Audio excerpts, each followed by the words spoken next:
Assalamualaikum warahmatullahi wabarakatuh.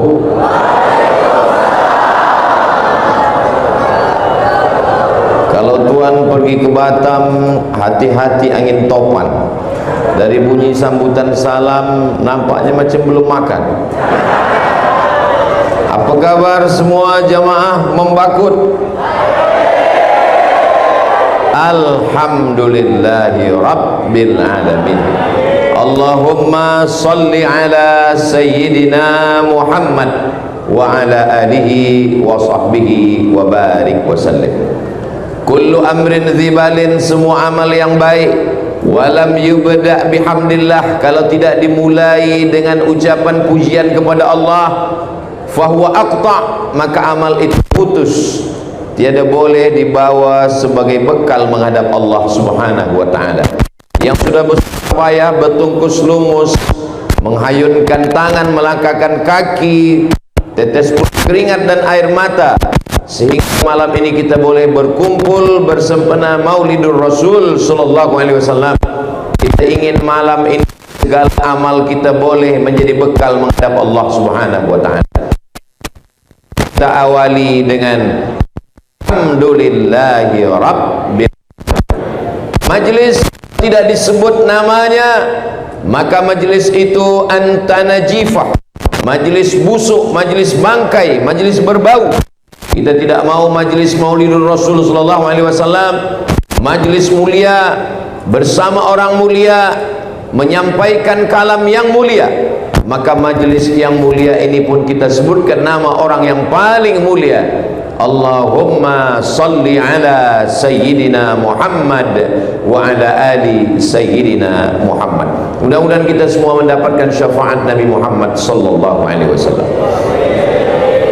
Laisa minna, tidak diperakui, tidak diakui sebagai umat Nabi Muhammad sallallahu alaihi wasallam, man lam yarham saghirana, tidak sayang kepada budak kecil, tidak sayang kepada kanak-kanak, walam ya'rif syarafa kabirina, tidak hormat kepada yang tua, tidak sayang kepada anak-anak, maka bukan umat Nabi Muhammad sallallahu alaihi wasallam. Semua anak muda, semua belia-belia, semua kanak-kanak saya sayangi kerana Allah, dan alim ulama kita, para pemimpin kita.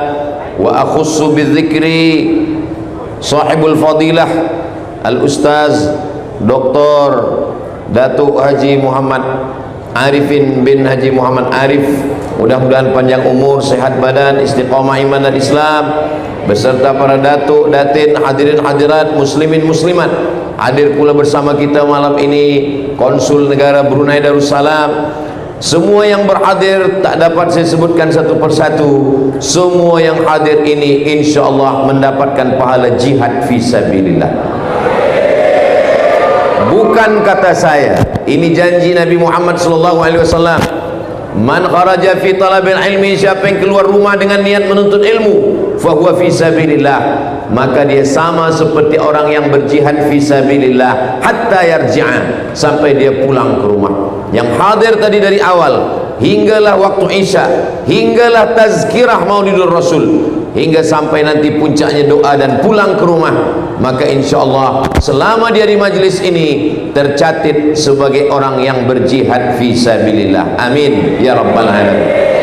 Langkah kakinya menghapus dosa, langkah kedua mengangkat darjah. Maka semua yang hadir, yang datang naik kereta, sepeda, motosikal, semua yang datang dengan niat baik, innamal a'malu binniyat. Adapun yang datang tidak dengan niat baik, maka selepas sampai kemari datang niat baiknya, maka dia pun juga akan mendapatkan keberkahan, kebaikan, istiqamah iman dan Islam, bahagia dunia akhirat insyaallah. Amin ya rabbal alamin. Malam ini kita berkumpul bersama sempena Maulidur Rasul sallallahu alaihi wasallam, bulan Rabiul Awal. Ada orang yang mengatakan bahwa Maulidur Rasul itu bid'ah. Jadi kalau maulid itu bid'ah, yang membuat maulid bid'ah, yang menjemput bid'ah, yang dijemput bid'ah, yang datang pelaku bid'ah. Kalau bid'ah berarti dhalalah, Kalau dhalalah berarti masuk neraka. Berarti yang menjemput masuk neraka, yang dijemput masuk neraka, dan yang paling panas nerakanya yang memberi tazkirah. Maka maulid Nabi sallallahu alaihi wasallam, apakah pernah Nabi mengingat-ingat hari lahir dia? Mana dalil bahwa Nabi pernah menyebut mengingat hari lahirnya? Maka Nabi pernah ditanya, "Ya Rasulullah, mengapa engkau berpuasa hari Isnin?" Nabi berpuasa hari Isnin, Nabi berpuasa hari Khamis. Sahabat itu bertanya. Sahabat itu tidak hanya diam saja, sahabat juga ingin tahu apa alasan. Mengapa engkau berpuasa hari Isnin ya Rasulullah? Apa jawab Nabi sallallahu alaihi wasallam? "Dzaka yauma wulidtu." Hari Senin aku dilahirkan. "Wa yauma bu'istu." Hari Isnin aku dibangkitkan. "Wa yauma unzalu alayya." Hari Isnin wahyu diturunkan kepadaku. Ada 3 alasan kenapa Nabi berpuasa hari Isnin. Salah satu daripada 3 alasan itu adalah kerana Nabi dilahirkan hari Isnin. Apa maknanya? Nabi pun mengingat hari lahirnya, Nabi pun mensyukuri atas nikmat lahirnya. Maka kita pun ikut mensyukuri nikmat lahir. Nabi mensyukuri nikmat lahirnya dengan ibadah.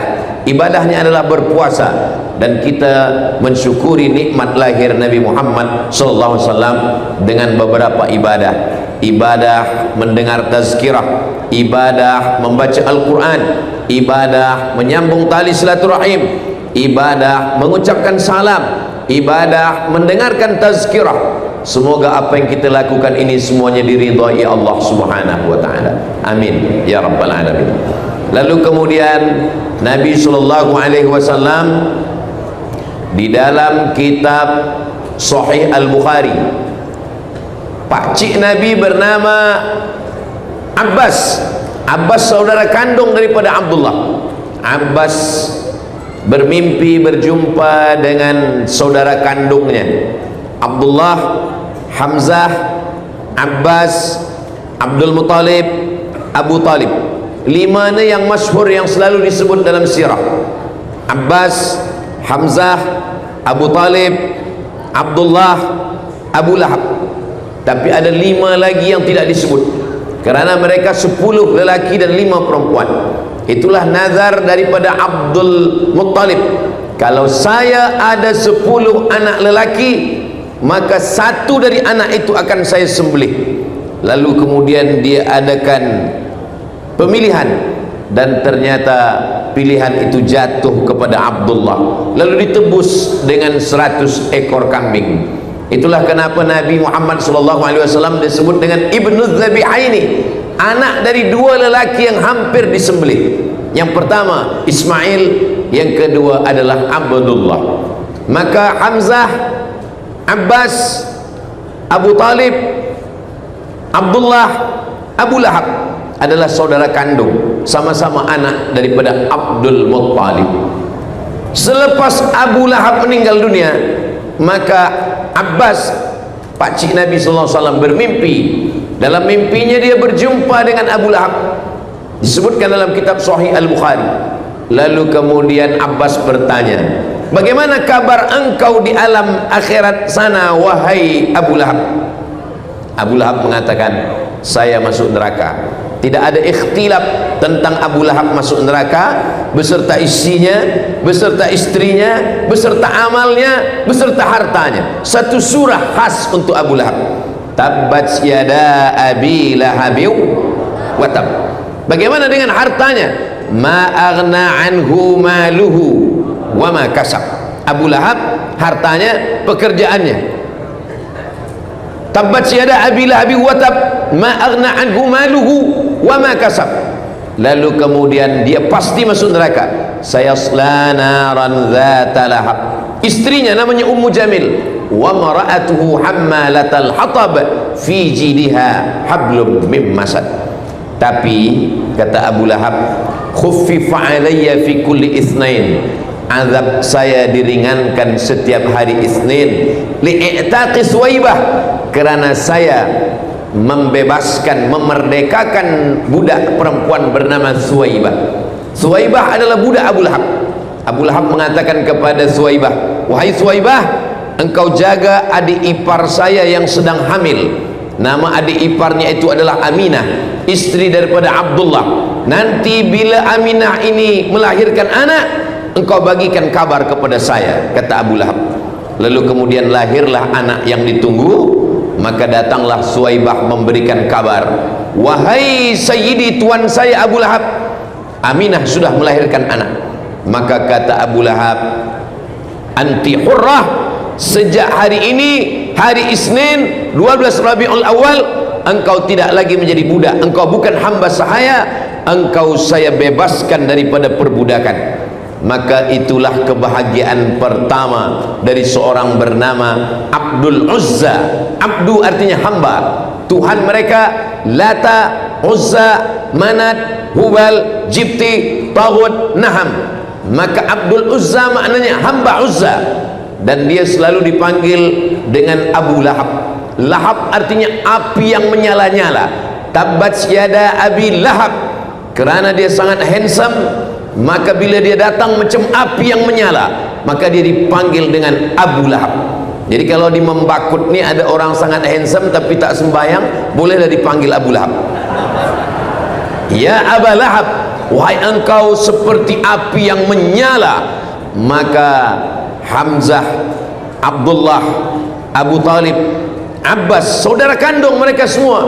Lalu kemudian Abbas bertanya, kata Abu Lahab, saya masuk neraka, tapi azab saya diringankan setiap hari Isnin li'itaqi Suwaibah, kerana saya senang menyambut kelahiran Nabi Muhammad sallallahu alaihi wasallam. Ada seorang ulama bernama Al-Hafiz Al-Maqdisi, mendengar riwayat dalam Sahih Al-Bukhari ini. Al-Hafiz Al-Maqdisi bersyair dengan 6 bait syair. Apa kata dia?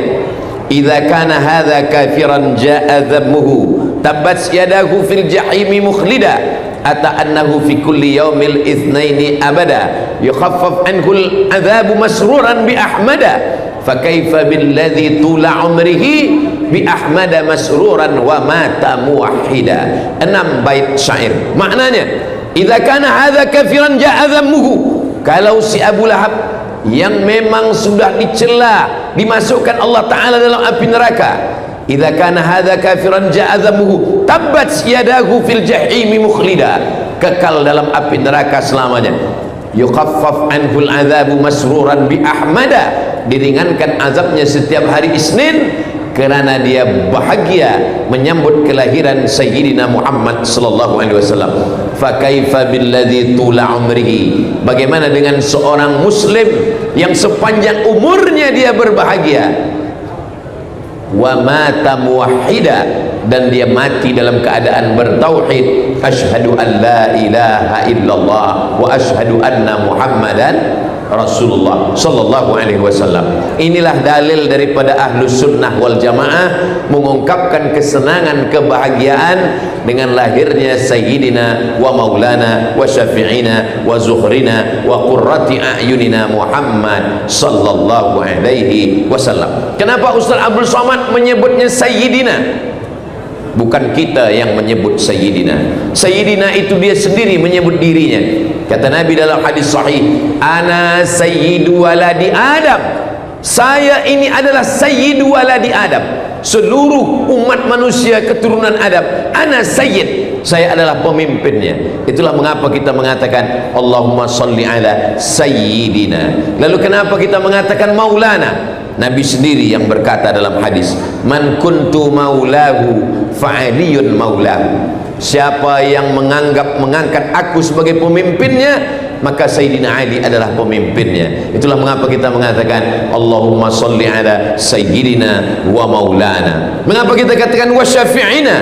Kerana dialah yang memberikan syafaat. Dalam hadis syafaat uzma, ketika mereka datang menghadap kepada Nabi Adam alaihissalam, kata Nabi Adam, saya malu menghadap Allah kerana saya makan buah khuldi. La taqraba hadhihi syajarah, jangan engkau dekati buah khuldi, fatakuna minaz zalimin, nanti engkau jadi orang zalim. Fa azallahum syaitan, digoda, disesatkan oleh syaitan. tapi kemudian dia bertaubat, dan doa yang paling tua yang selalu kita baca, Rabbana zalamna anfusana wa illam taghfir lana wa tarhamna lanakunanna minal khasirin. Mereka datang menghadap kepada Nabi Nuh. Kata Nabi Nuh, aku malu menghadap Allah kerana anakku Kan'an aku ajak naik ke atas bahtera perahu sampan. Ya bunayya, wahai anakku, irkam ma'ana, mari naik ke atas bahtera perahu sampan ayah. Apa kata anaknya Kan'an? Sa'awi ila jabalin ya'simuni minal ma', saya akan naik ke atas bukit yang menyelamatkan saya dari air. Mereka datang kepada Nabi Musa alaihi salam. Kata Nabi Musa alaihi salam, ketika aku naik ke atas bukit Tursina, mereka menyembah patung Samiri. Lalu kemudian mereka datang kepada Nabi Isa alaihissalam. Apa kata Nabi Isa? Mereka menyembah aku setelah aku diangkat oleh Allah subhanahu wa ta'ala. Maka yang berani menghadap adalah Sayyidina wa Maulana wa Syafi'ina, yang memberikan syafaat kepada kita.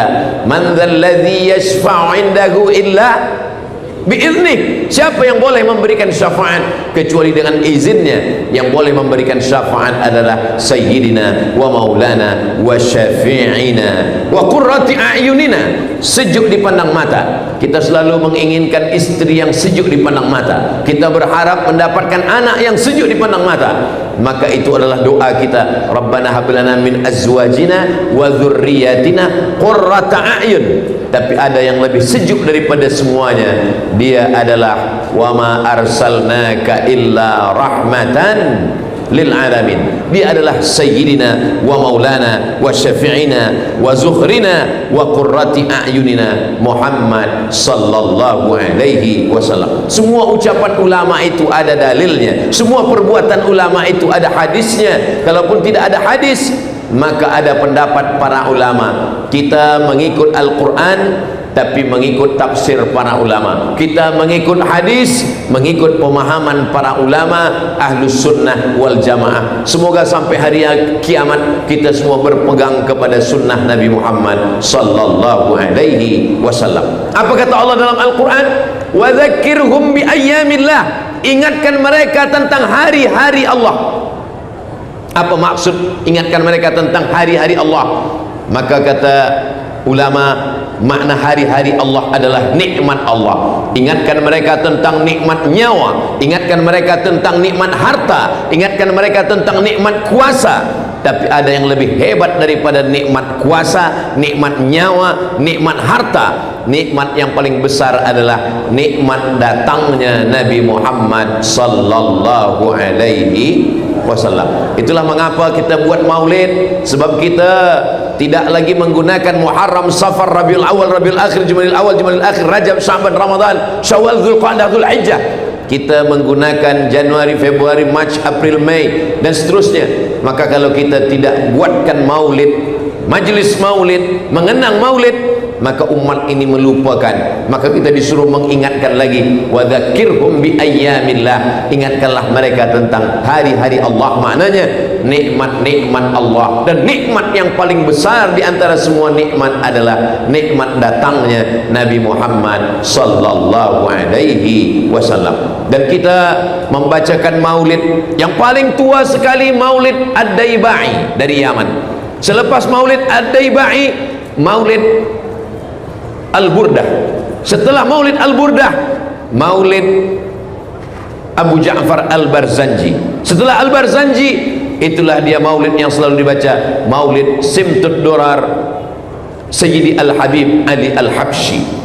Lalu kemudian yang sekarang banyak dibaca, maulid Diya'ul Lami' yang ditulis oleh Sayyidi Al-Habib Umar bin Hafiz.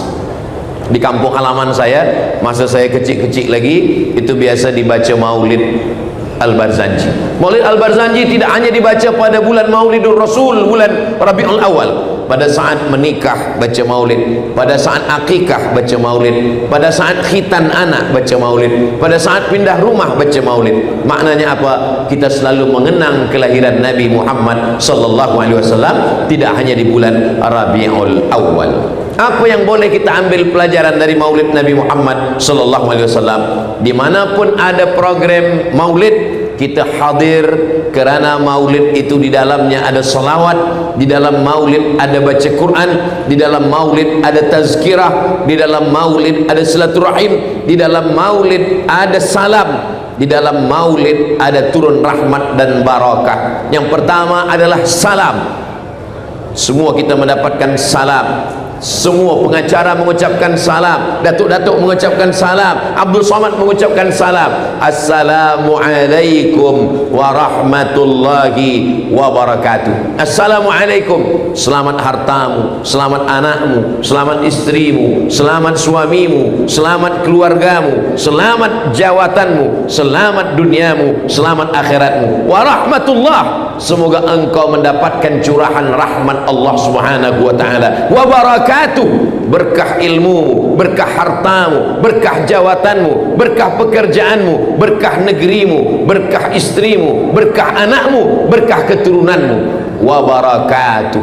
Lalu kemudian di dalam maulid kita ada bersalaman. Ma min muslimaini, ada dua orang muslim, yatasafahani yaltaqiyani, berjumpa, wa yatasafahani, kemudian dia bersalaman, illa ghufirat, maka diampunkan zunubuhuma, diampunkan dosa mereka, malam yatafarraqa, selama mereka belum berpisah. Dalam hadis lain dikatakan tasaqat zunubuhuma, gugur dosa-dosanya, kama tasaqat awraqus syajar, sebagaimana daun-daun kayu berguguran dari pohon kayu dihembus angin, begitulah dosa-dosa lepas. Dapat salam, dapat musafahah. Di dalam maulid turun keberkahan kerana dibacakan ayat-ayat Al-Quran.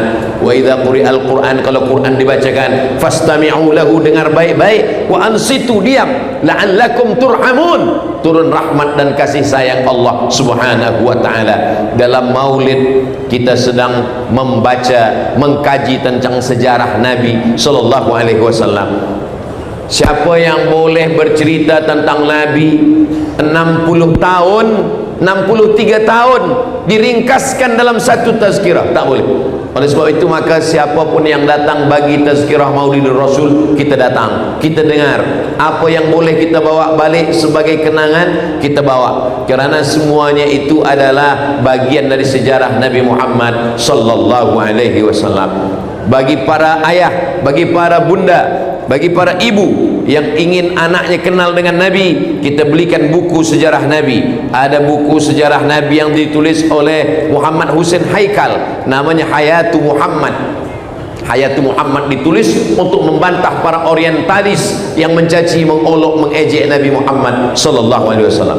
Ada buku sejarah Nabi yang paling tua yang ditulis, disebut dengan kitab Sirah Ibn Ishaq. Ada kitab ditulis lagi oleh Sirah Ibn Hisham. Ada lagi sejarah Nabi yang ditulis oleh Imam Abul Fida Ismail Ibn Kathir yang menulis tafsir Al-Quranil Azim. Tapi pada masa moden, pemerintah Saudi Arabia membuat lomba musabaqah menulis sejarah Nabi Muhammad bersempena dengan Maulidur Rasul.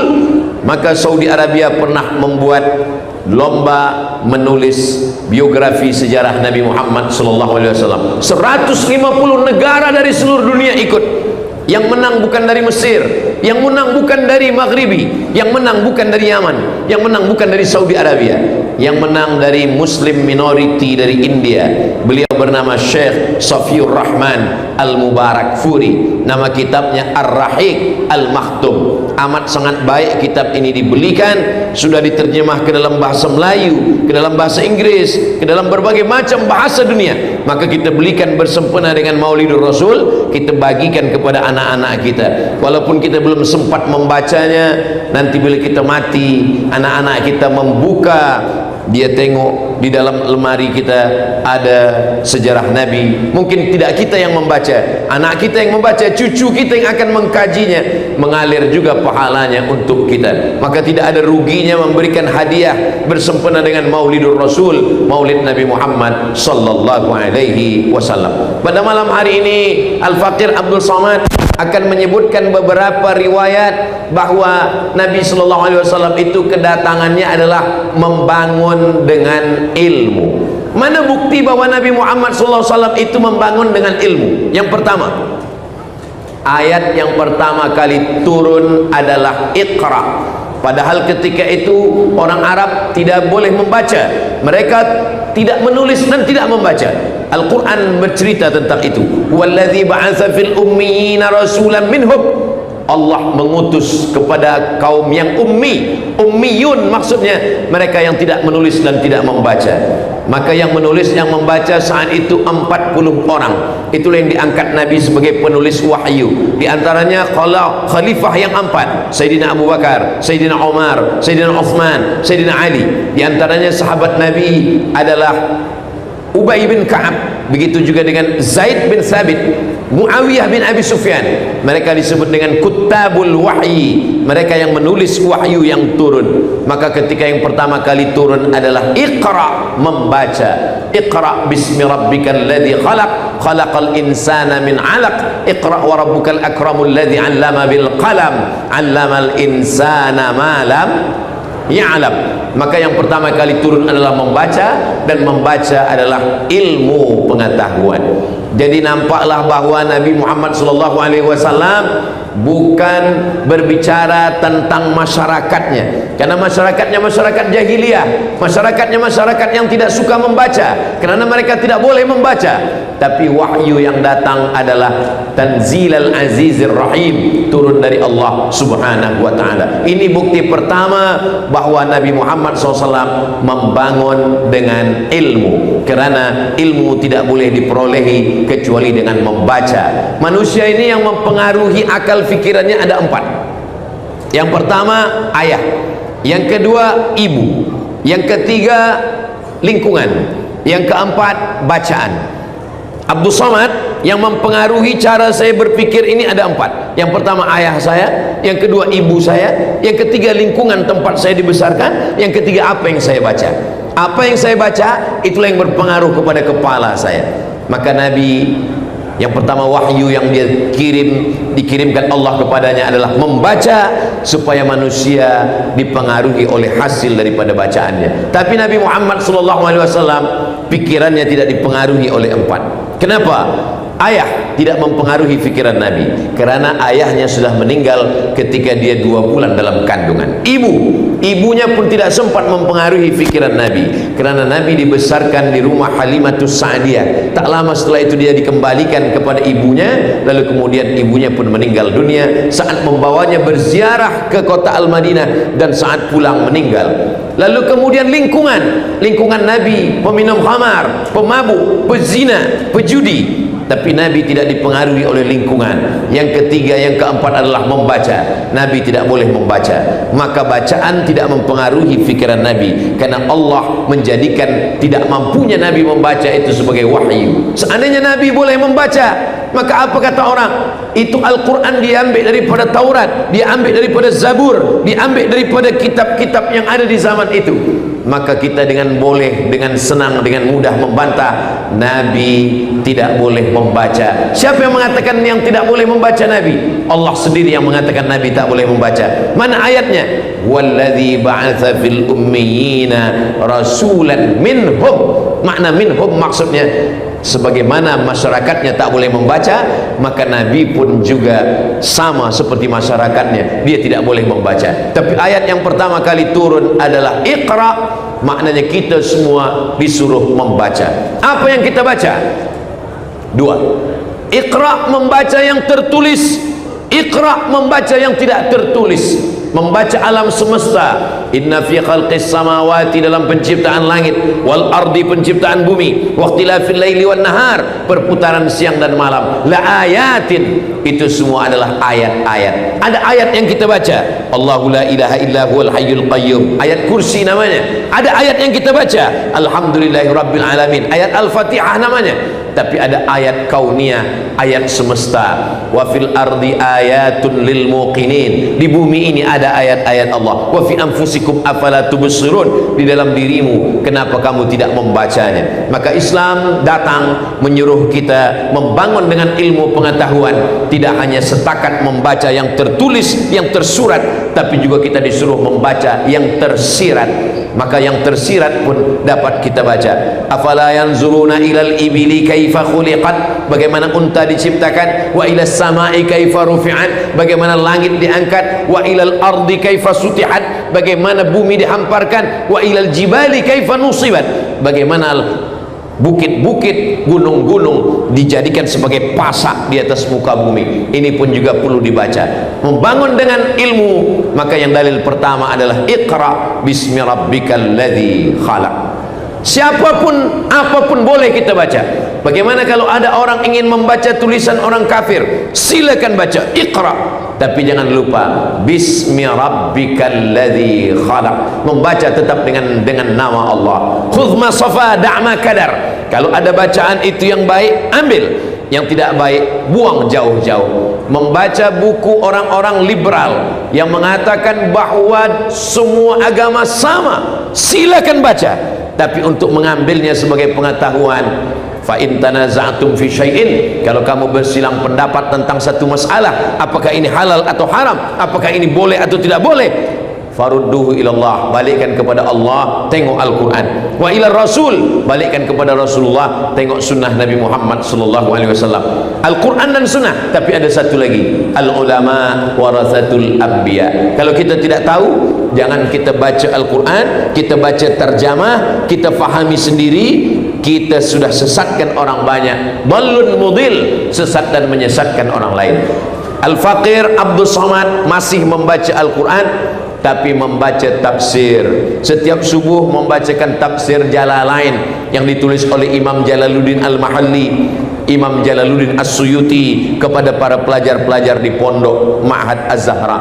Tetap membaca tafsir. Kalau tafsir masalah hukum hakam fiqh, baca tafsir Al-Jami' li Ahkamil Quran. Kalau tafsir tentang masalah riwayat-riwayat, maka baca tafsir Al-Quranil Azim Abul Fida Ismail Ibn Kathir. Kalau tafsir yang mengkaji tentang Al-Ra'yi, maka tafsir Al-Kabir Mafatihul Ghaib Imam Fakhruddin Ar-Razi. Tafsir tasawuf, maka di sana ada tafsir At-Tustari Imam Sahal At-Tustari. Maka ini semua adalah kita mengambil pemahaman Al-Quran melalui pemahaman para ulama, karena kita tidak boleh memahami sendiri, karena kita bukan apa-apa dan bukan siapa-siapa. Yang pertama adalah Iqra, namun Iqra tetap dengan bismi rabbikal ladzi khalaq. Yang kedua, membangun dengan pengetahuan.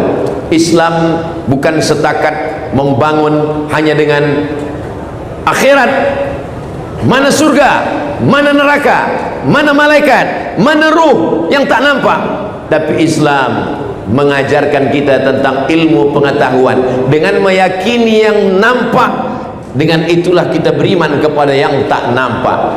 Contoh, idza qumtum ila shalah, kalau kamu mahu salat, faghsilu wujuhakum, basuh wajah kamu, wa aydiyakum ilal marafiq, membasuh tangan sampai ke siku, wamsahu bi ru'usikum, sapulah kepala kamu, wa arjulakum ilal ka'bain, kepala sampai telinga, wa arjulakum ilal ka'bain, kaki hingga sampai ke mata kaki.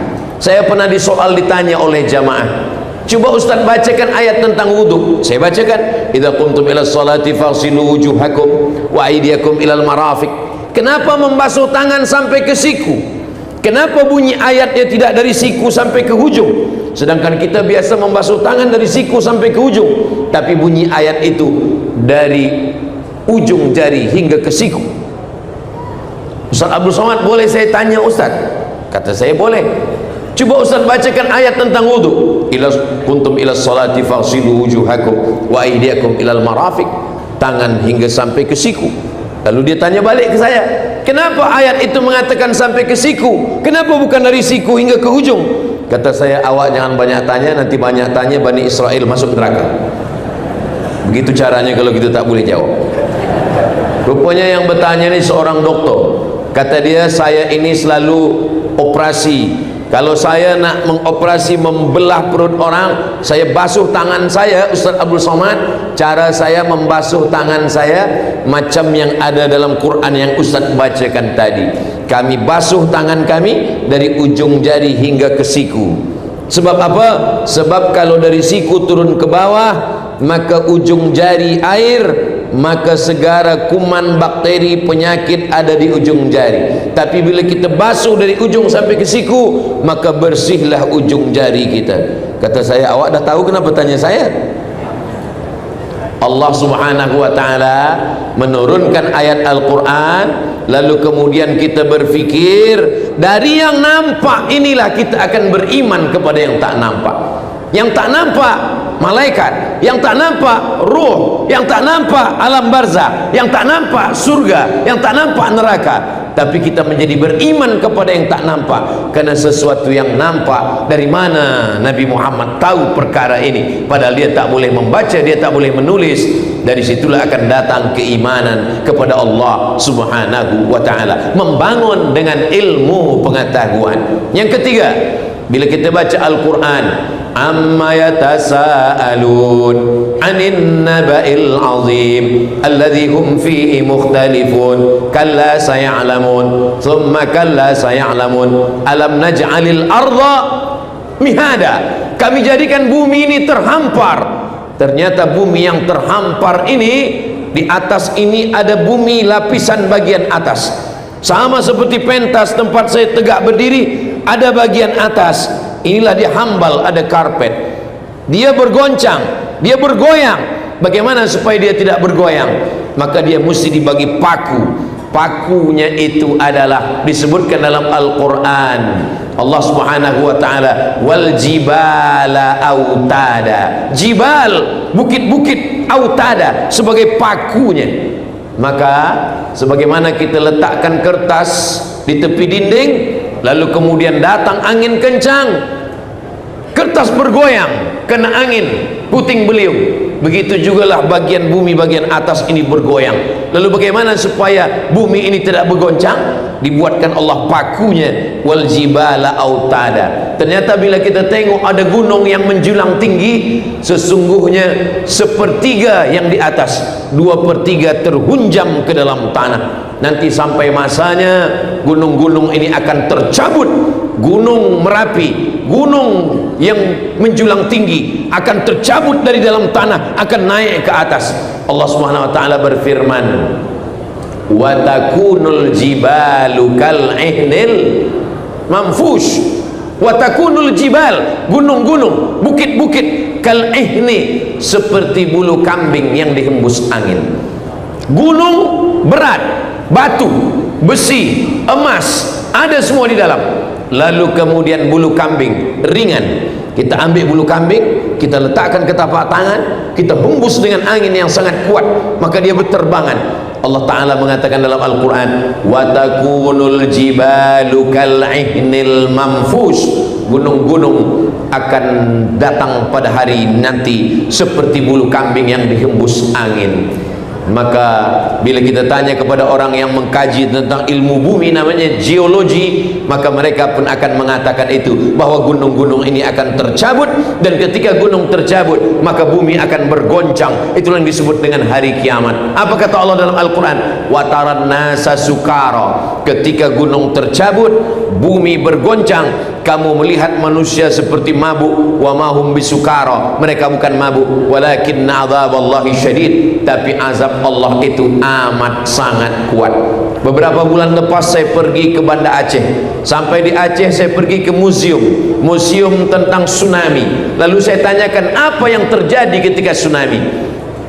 Itu Ustaz Abdul Somad, di tengah laut Aceh itu ada bagian bumi yang bertemu, lalu kemudian dia bergeser sehingga bergoncang. Lalu goncangannya di tengah laut itulah yang membuat air di pantai surut sekejap, ikan-ikan naik, lalu kemudian setelah itu dia naik lagi ke atas, menghancurkan semuanya. Apa kata Allah dalam Al-Quran? Idzas sama'un fatarat, langit terbelah. Wa idzal kawakibun tasarat, planet, bintang-bintang gemintang berjatuhan. Wa idzal biharu fujirat, ketika lautan diletupkan, diledakkan. Wa idzal quburu bu'athirat, semua yang dikubur akan dibangkitkan. Alimat nafsum ma qaddamat wa akharat, disitulah manusia baru sadar apa yang sudah dia lakukan, apa yang akan dia bawa nanti menghadap Allah Subhanahu wa ta'ala. Membangun masyarakat dengan ilmu pengetahuan sesuai dengan ajaran Nabi Muhammad sallallahu alaihi wasallam. Jadi kalau hari ini ada anak-anak kita belajar fakulti geologi ilmu bumi,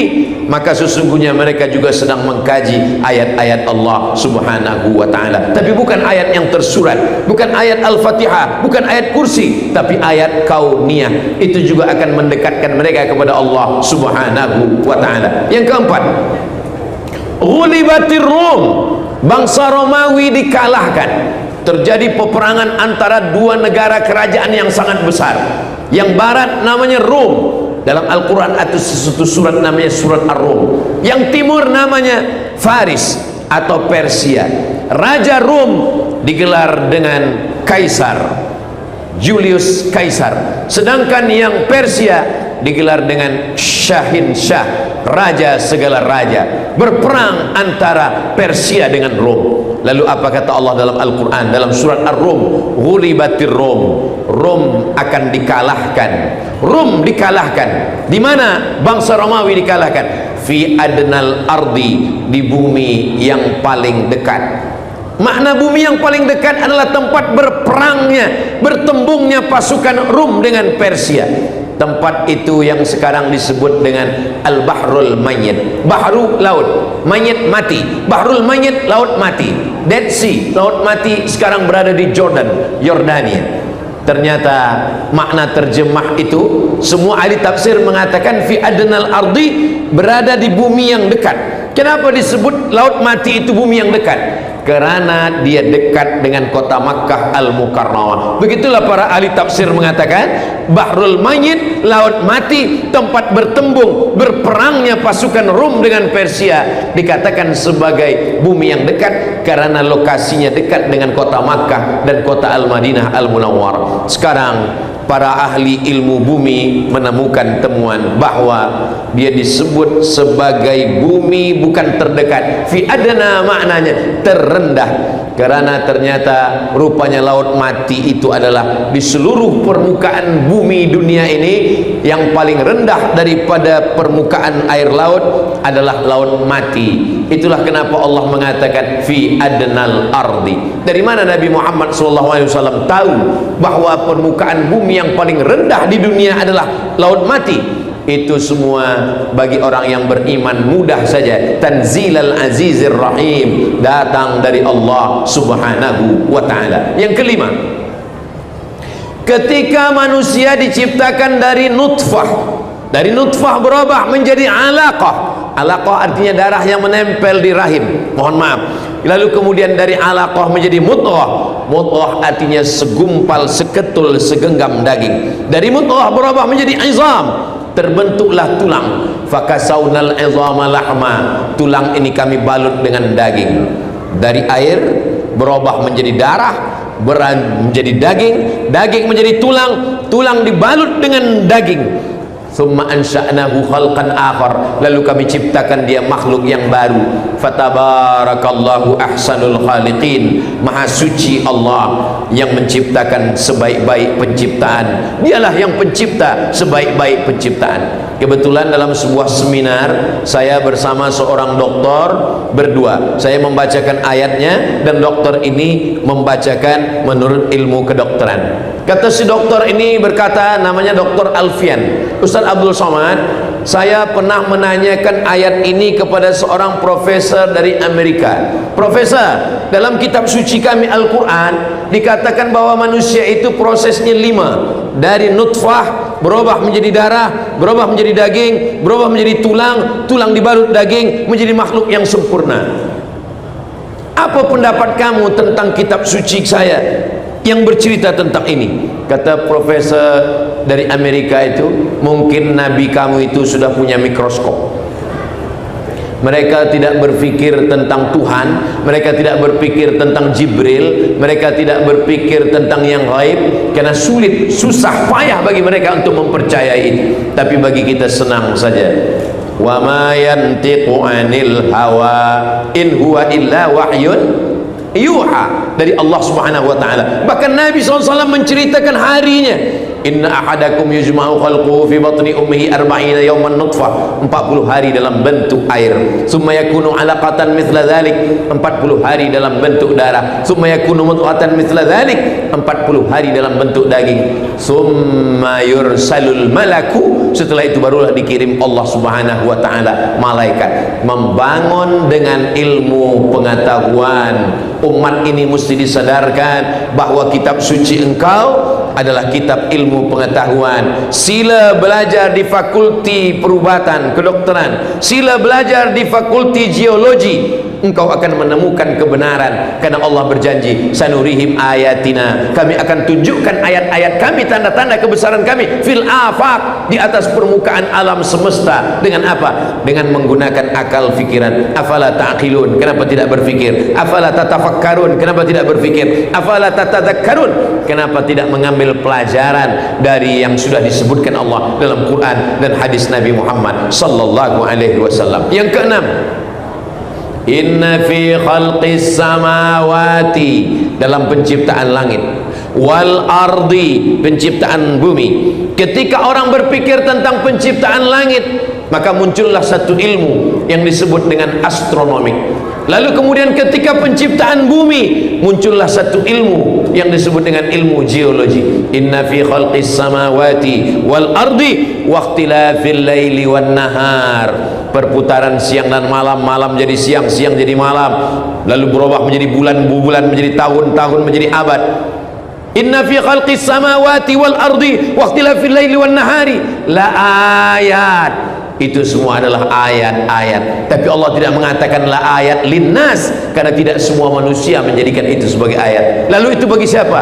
Liulil albab, bagi orang yang berakal dan berfikiran saja. Sebetulnya kita ini berfikir dengan hati atau dengan kepala? Maka tidak sepakat Imam Syafi'i dengan Imam Hanafi. Kata Imam Hanafi, berfikir itu dengan kepala. Itulah kenapa orang selalu mengatakan, saya sudah letih berfikir Ustaz, kepala saya ini sakit berfikir. Tapi kata Imam Syafi'i, menurut ayat Al-Quran, berfikir itu di hati. Mana dalilnya? Afala yatadabbaruna al-Quran, mengapa mereka tidak memahami Al-Quran? Am ala qulubin aqfaluha, atau hati mereka sudah terkunci? Jadi kalau gitu berfikir itu di hati. Dalam ayat lain dikatakan, lahum qulubun la yafqahuna biha, mereka punya hati tapi tidak berfikir. Jadi kalau begitu berfikir itu bukan dengan kepala tapi dengan hati. Maka kedua-duanya benar. Imam Abu Hanifah benar berpikir dengan kepala, Imam Syafi'i pun benar berpikir dengan hati. Kenapa? Karena awal lintasan pikiran itu di hati, lalu dari hati dia naik ke kepala. Maka dua-duanya benar. Yang berkelahi adalah pengikut yang tidak mengerti lalu menyalahkan kedua imam. Kedua-dua imam itu benar. Awal dari lintasan, maka orang Melayu mengatakan terlintas di hati saya. Dari lintasan hati itulah naik ke kepala, lalu dia berfikir. Kedua-duanya benar. Pancaran cahayanya dari hati. Maka kalau hatinya benar, pikirannya pun akan benar. Tapi kalau hatinya tidak benar, pikirannya pun juga tidak akan benar. Begitulah Allah Subhanahu wa taala. Inna fi khalqis samawati, penciptaan langit, wal ardi, penciptaan bumi, wa ikhtilafil laili wan nahar, perputaran siang dan malam, la ayat, itu semua adalah ayat-ayat. Bagi siapa? Liulil albab, bagi orang yang berfikir dengan hati dan pikirannya. Siapa itu ulul albab? Alladzina yadhkuruna Allah, orang-orang yang berzikir mengingat Allah, qiyaman, waktu tegak, wa qu'udan, waktu duduk, wa ala junubihim, waktu dia berbaring, tegak, duduk, dia tetap berzikir, subhanallah walhamdulillah wa la ilaha illallah wallahu akbar.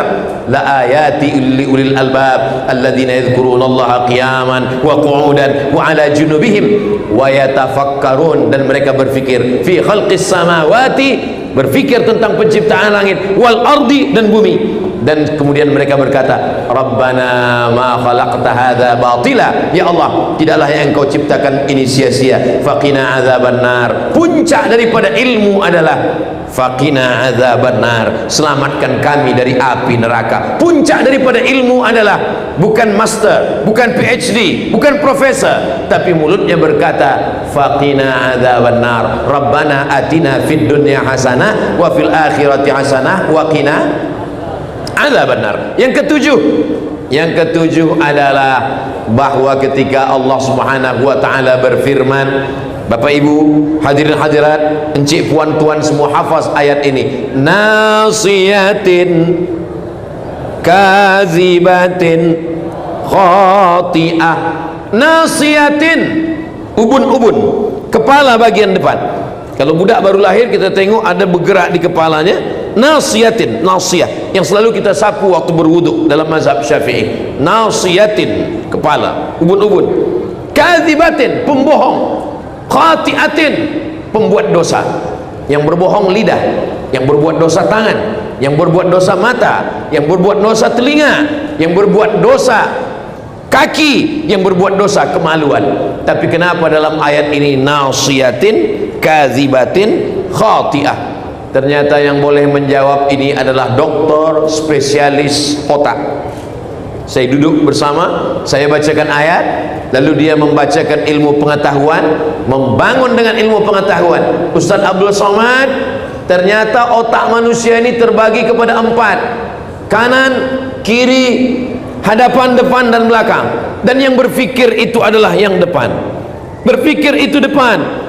Dan ketika Allah Subhanahu wa taala mengatakan nasiyatin kazibatin khati'ah, maknanya otak yang bagian depan berfikir, dan kalau dia kotor jahat, dialah yang khati'atin kazibatin, pembohong, pendusta, penjahat, pembuat dosa. Karena sesungguhnya yang memerintahkan semuanya adalah otak, akal, fikiran manusia. Dari mana dia datang? Dari darah. Darah yang naik ke otak. Dari mana darah datang? Darah datang dari jantung, menyembur, disemburkan oleh jantung. Jantung dapat darah dari mana?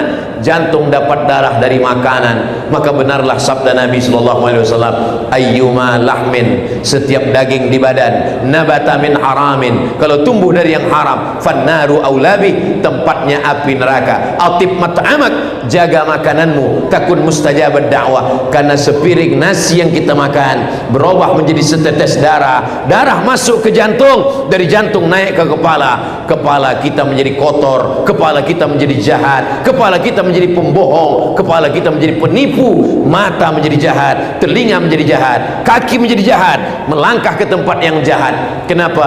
Karena fikiran, dan fikiran berawal dari makanan. Itulah mengapa dalam Islam dikatakan kulu, makanlah, min thayyibat, dari yang baik-baik. Anfiqu, berinfaklah, bersedekahlah, min thayyibat, dari yang baik-baik. Innallaha thayyibun, Allah maha baik. La yaqbalu illa thayyiban, Allah tidak menerima kecuali yang baik-baik saja. Yang kedelapan, ketika Nabi SAW sedang berdiri, datang Asi bin Wa'il. Kata Asi bin Wa'il, ya Muhammad, dia bawa tulang yang sudah kering.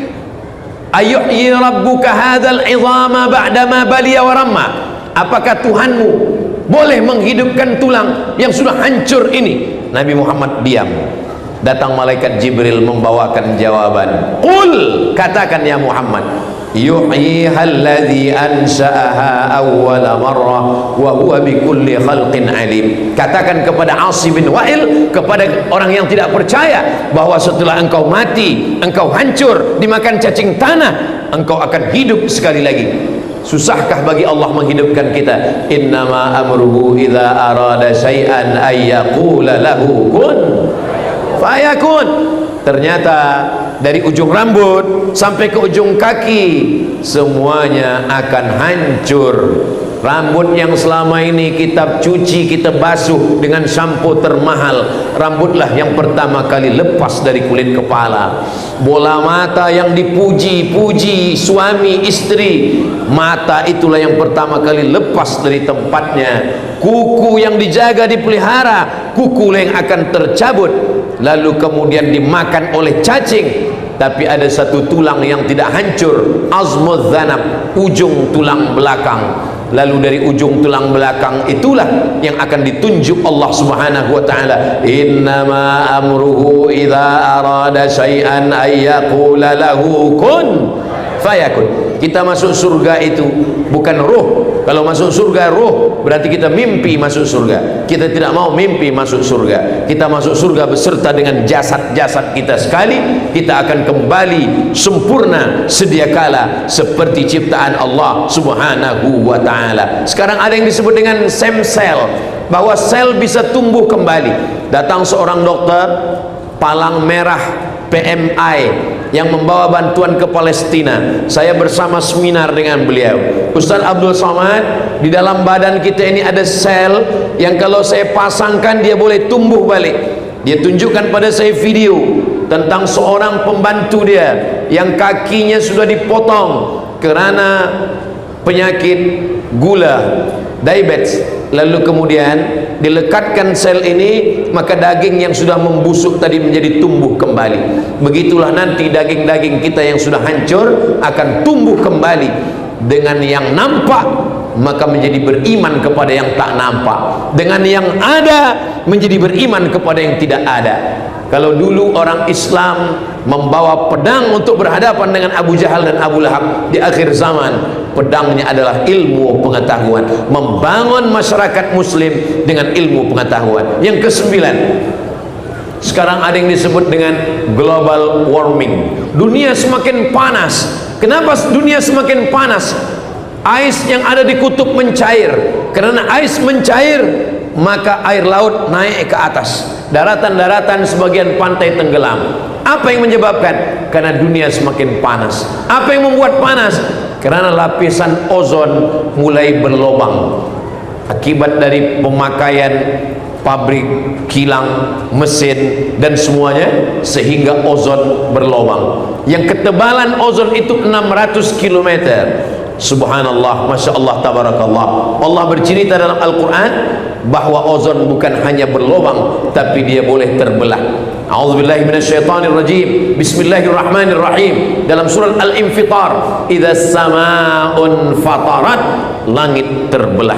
Jadi kalau sudah langit terbelah, ozon terbelah, tak ada lagi yang akan melindungi kita. Semua meteor yang ada dari angkasa jatuh ke bumi. Selama ini mana meteor? Kenapa dia tak sampai kemari? Karena dia ditapis oleh ozon. Tapi bila ozon ini terbelah, uap panas yang ada dari atas turun ke kita. Sedangkan sekarang dia berlubang sedikit saja kita panasnya, na'udzubillah. Bagaimana di akhir zaman? Tapi Allah Maha Sayang, yang merasakan fitnah akhir zaman hanya orang kafir saja. Hari kiamat itu tidak dirasakan orang beriman, karena datang uap sejuk, orang yang beriman meninggal semua. Itulah kenapa sebelum salam kita minta perlindungan dari 5. Allahumma inni a'udzubika min azabi jahannam, wa min azabil qabri, wa min fitnatil mahya wal mamat, wa min syarri fitnatil masihid dajjal. 5. Maka yang dimaksud dengan fitnatil mahya, ketika ozon itu terbelah dan semua manusia kepanasan terbakar, kita tidak merasakan karena kita mati sebelum itu. Mudah-mudahan kita diselamatkan daripada kesusahan hari kiamat, insyaallah. Yang last sekali, yang ke-10 adalah bahwa Allah Subhanahu wa taala menunjukkan ke alam semesta sekarang yang katanya tak percaya kepada yang tak nampak, ruh. Orang-orang Amerika, orang-orang Eropa, mereka sesungguhnya percaya kepada ruh. Kenapa? Bila terjadi suatu accident, musibah, maka mereka akan mengatakan SOS, save our soul. Mereka tidak mengatakan badan, tapi soul. Soul adalah ruh. Maka sesungguhnya mereka percaya kepada ruh. Bahwa sekarang mereka tidak percaya kepada ruh. Mereka menantang, mana Tuhan, mana malaikat, mana akhirat. Tapi dalam lubuk hati yang paling dalam, sesungguhnya mereka percaya kepada yang tidak nampak. Seorang ateis, dia tegak di atas mimbar, Imam Hanafi ada di bawah. Lalu dia menantang Imam Hanafi, wahai Hanafi, kalau memang betul Tuhanmu itu ada, apa kerja dia sekarang? Semua yang ada di alam ini bekerja. Kalau memang Tuhanmu ada, apa kerja dia sekarang? Imam Hanafi berkata, boleh saya naik ke atas mimbar? dan tak mungkin kita berdua di atas mimbar, engkau turun sekejap.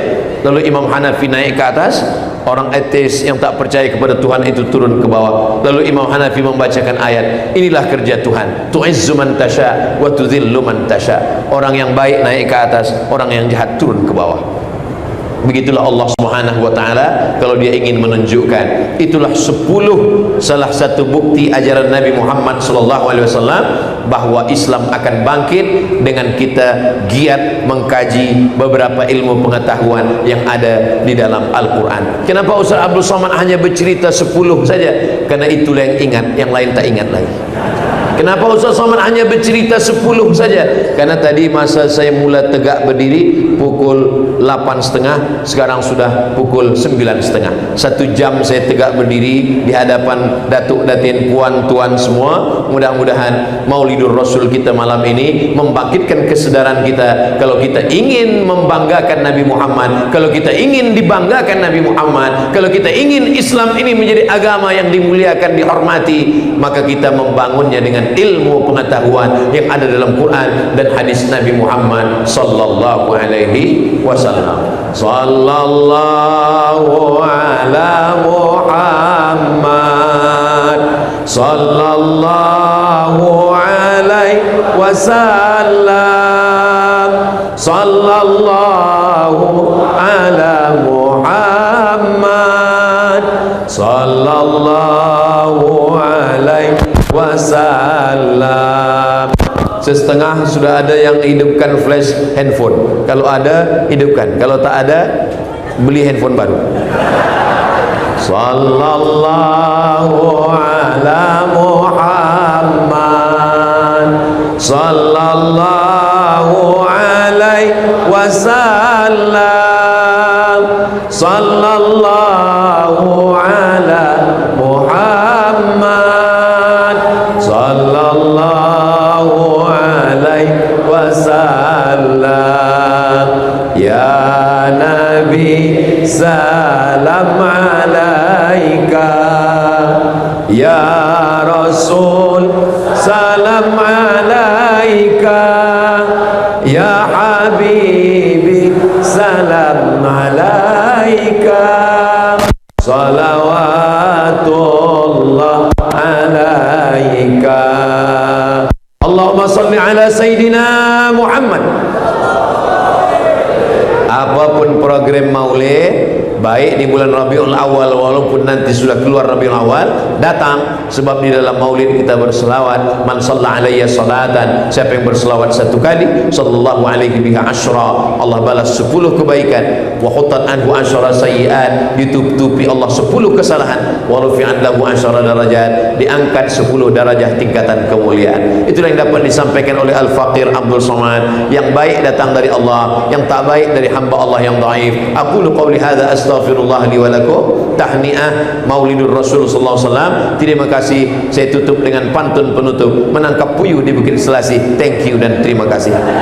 Assalamualaikum warahmatullahi wabarakatuh.